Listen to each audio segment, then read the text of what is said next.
Ninawakaribisha katika neno la Yesu Kristo wa Nazareth kwa siku kama hii ya leo tena.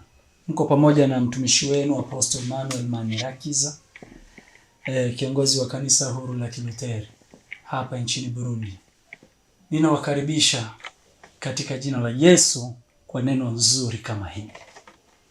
Siku ya leo ninapendelea tuchangie neno la Mungu ambalo linazungumzia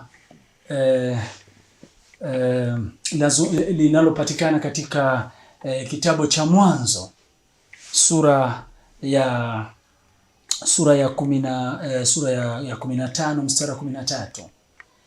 Panazungumzia ya kwamba Mungu akamweleza Ibrahimu, akamwambia ujue ya kwamba uzao wako utakuwa huko utumwani katika nchi ya utumwa miaka 400. Kitabu cha Mwanzo 15 mstari wa 13. Mungu akamwambia Ibrahimu, wana wako watakuwa kwenye nchi ya utumwa wakiwa watumwa miaka 400. Tunasoma tena katika kitabu cha Kutoka sura ya 12 mstari wa 40. Panasema hivi: miaka Waisraeli walioishi katika nchi ya utumwa ya Egypti ni miaka 430. Hapa kuna mambo mawili ambayo tunaona yanatofautiana. Mungu anamwambia Ibrahimu watakaa utumwani miaka 40, miaka 400. Lakini wakati walitoka katika nchi ya utumwa ya Misri wamezidisha iko miaka 30. Wametoka katika utumwa mwaka wa 430. Sasa swali lilioko hapo, je, Mungu amedanganya? Mbona alizungumza 400 kwa Ibrahim, lakini Waisraeli wakatoka baada ya 430? Jibu ni moja, Mungu hajadanganya. Hapana, Mungu hadanganyi. Bali Mungu anaposema neno, anapozungumzia neno kwa njia ya unabii, kwa njia yoyote ile, ni mwaminifu katika neno lake. Lakini ukumbuke, Mungu anapoahidi mtu wala anapompa unabii mtu, kupitia unabii, kupitia ndoto, kupitia maono, wala kupitia neno la Bwana, anaweza kazungumza na mtu. Lakini anapokuahidi ahadi zake katika neno lake, pana sehemu yako unastahili kufanya Mungu yake anapomaliza. Hawa Israeli waliahidiwa kutoka miaka 400, lakini walihitaji sehemu yao walistahili kufanya na wao sehemu yao ilikuwa ni miaka ikimalizika 400 waanze kutetea haki ya neno walilo Ibrahim aliloelezewa na yeye Mungu. Palikosekana mtu wa kusimama na kusema wakati umetimia, huu ni wakati wa kutetea taifa la Israeli litoke katika nchi ya utumwa, kwa sababu Mungu wetu alizungumza na Ibrahim. Miaka 400 imefika. Miaka 400 ilipofika, sehemu ya mwanadamu ikakosekana. Kumbe inaonekana Mungu anaweza kukuzungumzia, anaweza kukuahidi kitu kupitia unabii wala neno lake, na visitimii kwa wakati, kwa sababu wewe sehemu yako hakuifanya. Tunaona pale katika nchi ya Babeli, yeye nabii Daniel akachunguza maandiko ya kitabu cha Yeremia, akaona mahali pameandikwa ya kwamba watakaa utumwani wa Israeli miaka 70. Akakutana miaka 70 imeenea, akasimama sasa pati yake, sehemu yake akatetea, akasema Mungu, akaingia katika maombi ya kufunga, akaomba na kufunga na kusema, Mungu uliyozungumza yametimia, miaka 70 imeenea, sasa niko hapa, timiza unabii. Mungu akamtumia malaika kuja kutimiza, na ndipo alipoona mambo ya ajabu na kufunuliwa mambo ya nyakati za mwisho. Waisraeli miaka 400 ilipofika, palikosekana mtu wa kutetea sehemu yake, kutetea watu wake, kama jinsi Daniel alivyofanya. Basi miaka 400 ikapita, miaka 410 ikapita, hakuna mtu. Miaka 440 Musa akachoka, akasimama, alafu akasema, mimi nakuja kutetea taifa la Israeli. Hawastahili kuteswa hivi Misri. Akaanza kuwatetea. Mungu akasema, namuona mwanadamu ambaye anaenda kuchukua sasa upande wake.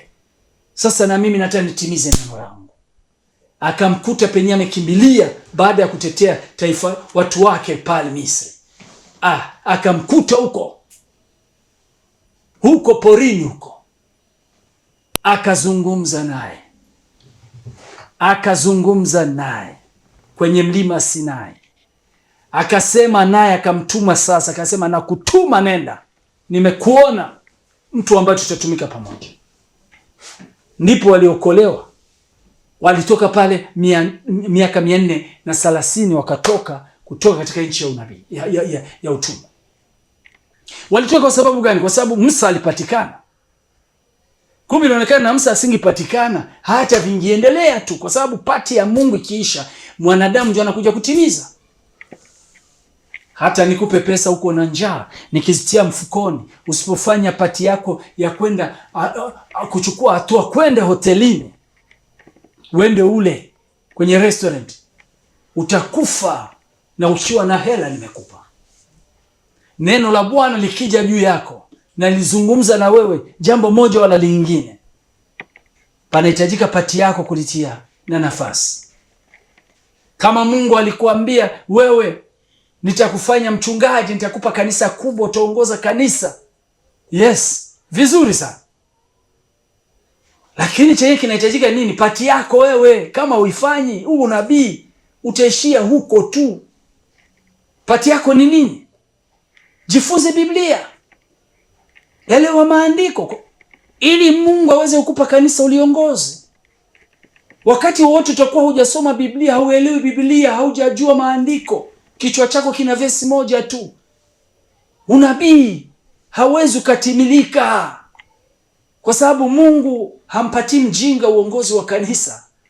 Anampa mwenye maarifa na akili, aliyesoma neno na akalitambua na akalielewa, alafu anakufungulia sasa milango. Ndio una wito wa Bwana. Bwana alizungumza na mimi, miaka inakuwa nenda rudi, lakini siwezi, mpaka hivi sijapata kanisa niliongoze, na mimi najisikia kweli ni mchungaji. Lakini jichunguze na wewe, pati yako lifanya.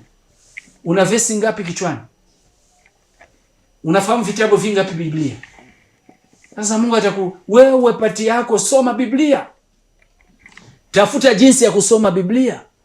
Kuwa na kiwi, chukua muda, soma, omba Mungu akueleweshe. Kama inawezekana, nenda hata kwa chuo cha Biblia, na kama haiwezekani, wewe soma Biblia wewe mwenyewe, chukua muda wa kutosha. Roho Mungu akusaidie. Alafu akiona wewe umejifunza, basi atimize pati yake. Wengine, mimi niko msichana, Bwana ameniahidi kupata ndoa nzuri, lakini mpaka leo miaka nenda rudi siolewi. Anayenichumbia na niacha, alafu anaondoka. Sijui sababu ni ipi. Na Bwana alizungumza na mimi. Kweli Mungu alizungumza na wewe, lakini pati yako hujaifanya. Anza ufanye pati yako ya usafi. Jifunze kuvaa nguo nzuri. Jifunze kupaka mafuta. Ingawa ya bei rahisi, hauna pesa, lakini ujipake.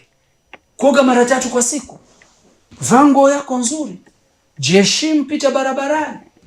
Bwana akutetee sasa upande wake, kwa sababu pati yako umemaliza. Lakini we hujui hata kuosha kinywa. Unaosha kinywa brush limoja kwa siku.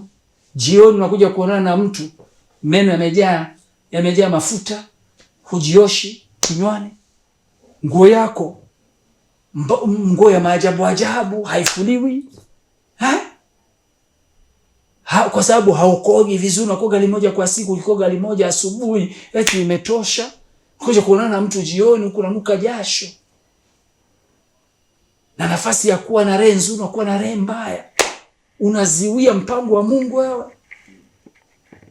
Pati yako ni kuchukua usafi. Chukua nguo nzuri, vaa, kosha nguo yako, fua nguo yako. Jipake mafuta hata yakiwa bei rahisi. Kuoga mara 3 asubuhi, asubuhi na afternoon time na jioni kabla ya kulala oga. Zoeza maisha yako, kimaliza kula jioshe kinywani. Zoea, hiyo ni pati yako. Ili mapenzi ya Mungu, unabii wake wala neno lake alilokuambia kwamba utapata ndoa nzuri itimie. Kwa sababu anakutetea baada ya wewe kumaliza pati yako. Mungu kama amekuahidi ndoa nzuri, lakini sio yeye atakuosha bafuni. Sio yeye atakuvika nguo. Sio yeye atakufanya vizuri, kwa sababu ndoa ni mambo ya mwilini. Ni kutizama, wanatizama hivi kwa macho. Ndio maana umeshindikana. Mtu akija na kuchumbia, kesho yake anakukimbia kwa sababu ya usafi mdogo. Chukua pati ya usafi. Mwingine ati mimi Mungu aliniahidi ndoa nzuri, niliifanya, akaniambia atanipa familia nzuri, lakini mume wangu anipendi. Usiku ninapolala akija, yeye hataki kulala. Kwa sababu gani? Sasa sina amani, anipendi mume wangu. Tatizo sio Mungu. Mungu alikupa kweli mume ni mzuri. Tatizo pati yako hauishughulikii. Usiku kabla ya kulala hauogi. Wewe umfanya biashara, unachuuza unga sokoni. Halafu unatoka huko umejaa nguo, zimejaa unga. Pale uende bafuni uoge. Unachukua nguo na kitenge chako hicho. Unaanza kujikunguta, nyumba yote inajaa vumbi ya unga. Mume akiingia nasikia ni rea ya unga. Halafu unalala. Mume akikuuliza, je, mbona unanuka unga? Anakuambia, nini safi, nishatoa. Chumvi imezidi. Paka mume anaamua kuwa anakula kwenye restaurant. Si kwa wengine mke. Ni mume mzuri. Tatizo ni wewe. Mungu alikuahidi ndoa nzuri, lakini wewe hukufanya unachofaa kukifanya. Unahitaji ndoa lakini haujajifunza kupika. Unahitaji ndoa, haujajifunza kuosha vyombo. Unahitaji ndoa nzuri, hujajifunza kujua wakati wa kutia mafuta ndani ya chakula. Chumvi ni yapata aje nitie, haujui. Sasa unapewa ndoa, matatizo yenyewe yako humo ndani, ni wewe hukufanya sehemu yako. Ujifunze. Kuanzia leo ujifunze kupika wewe msichana. Punguza kucha, punguza kupaka. Jifunze kukoropa, kupiga deki. Jifunze kuosha vyombo. Jifunze kukaanga nyama, dagaa, ugali na maharage. Tena mwanamke hapo amekaa kucha ndefu tu, alafu rangi kila fasi, alafu amechanua nywele zake. Kweli mzuri kwa nje, lakini kituko nyumbani. Ukimwambia songa ugali ati sijui, uzuri wako unazidiwa na yule ambaye hana huyo uzuri, lakini anajua kazi za nyumbani. Waume hawahitaji uso tu, wanahitaji na kazi nzuri za nyumbani, kujua kazi vizuri, ili vitu vyote viendeke vizuri. Sio juu Mungu sio juu Mungu akutimiza ukupa bwana mzuri. Huyo bwana ni mzuri, wewe ndio una matatizo. Badilisha, ujue kupika. Ujue kupika. Badilisha, ujue kupika mama. Nyumba yako itakuwa safi. Ndio Mungu alizungumza atakupa mume mzuri. Ni kweli mzuri, tatizo ni wewe, pati yako hujaifanya. Anza ubadilishe, uone jinsi gani atakuwa na kiu na wewe na kiu ya kula chakula chako. Kuna mambo mengi sana hapo nje ambayo yameenda na haribu mambo mengi. Watu wanaenda wanasema, Mungu alizungumza mengi katika Biblia lakini hayatimizwi. Sijui nilipata unabii miaka nenda rudi, hayatimizwi. Ni wewe ndo tatizo. Mungu aliniahidi nitatembea mataifa. Lakini wakikwambia tafuta passport, eti ni pesa nyingi. Wewe mjinga wewe. Wewe unakaa ni mjinga.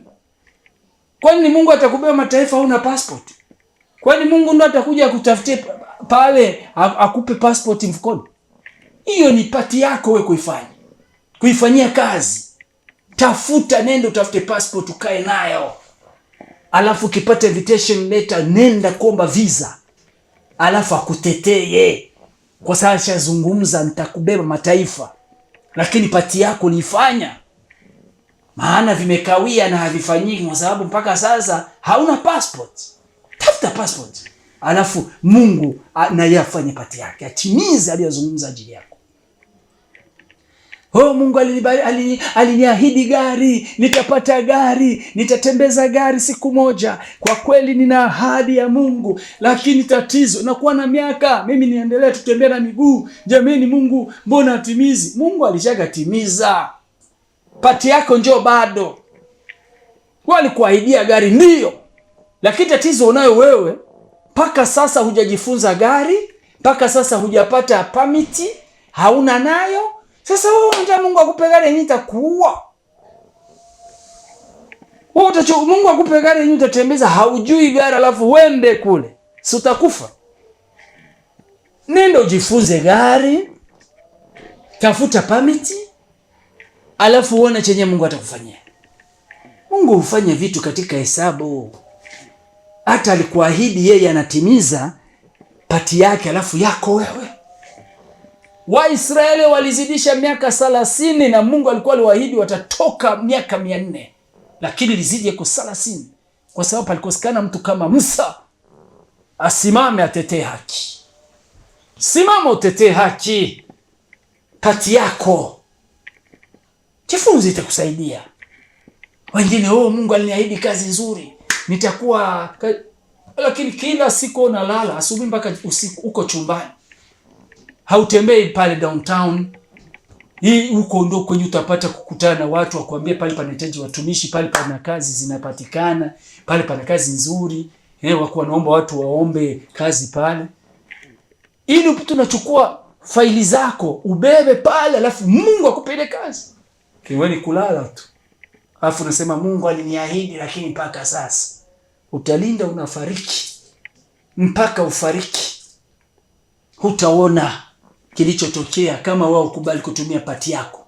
Mungu anakupa uwezo wa hicho kitu kiwe, alafu wewe ndio mwenye kupiga hatua ya kukipush ili uweze kukifikiria. Ninachokuomba wewe unayenisikiliza, toka katika mambo ya ujinga. Usizungumze tu Mungu alizungumza, aliniahidi. Pamoja na kuwa Mungu alikuahidi kwa unabii, wala kwa maono, wala kwa ndoto, wala kwa neno lake, lakini pati yako inahitajika. Jifunze haya maneno, pati yako inahitajika. Na ukiwa mtu mwenye anayeelewa haya maneno ninayozungumzia, utashangaa. Kuna watu ambao walistahili kuwa na gari miaka 10 iliyopita, Mungu aliwaahidia gari, lakini wangali wanatembea na miguu kwa sababu ile miaka iliyopita mpaka leo hana hata permit, hajajifunza gari. Kuna watu wangelikuwa kuna kazi nzuri miaka 6 iliyopita, Mungu alitimiza, aliwaahidi na alitimiza, lakini tatizo lilioko mpaka sasa, maana hiyo kazi nzuri hawaipati. Hawaendi kutafuta kazi, analala tu. Ninakuhitajia kufunguka macho kama Musa, utetee haki yako, ili unabii wala neno la Bwana lilozungumzwa kwa ajili ya maisha yako ufikirie kile alichokikuahidi. Wewe uliyenisikiliza, Bwana Yesu akubariki. Mlikuwa na mchungaji Apostle Emmanuel Manirakiza. Asante.